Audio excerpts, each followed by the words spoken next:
Young హీరోయిన్స్లో Bebamma అంటూ టాలీవుడ్కి పరిచయమైన నటి కృతి శెట్టి గారు. కృతి శెట్టి గారి ఫస్ట్ సినిమా ఉప్పెన. ఆ సినిమాలో బేబమ్మలాగా అందరినీ ఆకర్షించారు. ఓవర్ నైట్ స్టార్ అయ్యారు.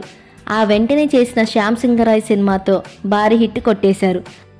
టాలీవుడ్లో ఆఫర్స్ వెల్లువెత్తాయి. కానీ 2 ఏళ్ళ నుంచి కృతి శెట్టి గారికి ఒక హిట్ సినిమా కూడా పడలేదు. సాఫీగా సినిమాలు చేస్తూ వెళ్తున్నారు కానీ ఒక హిట్ కూడా లేదు.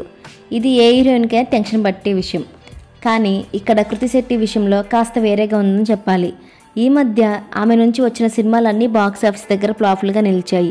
రీసెంట్గా వచ్చిన మనమే కూడా ఏమంత రాణించలేదు. కానీ ఇప్పుడు ఆవిడ చేతిలో ఒక క్రేజీ ఆఫర్ ఉంది. అది తెలుగులో కాదు, తమిళ్ మూవీ. అది కూడా మన అందరి ఫేవరెట్ దుల్కర్ సల్మాన్ గారితో ఛాన్స్ కొట్టేశారు. ఈ సినిమాకి దర్శకుడు సెల్వరాజు గారని తెలుస్తుంది.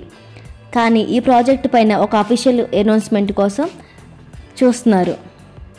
Thank you so much for watching. Please subscribe our channel.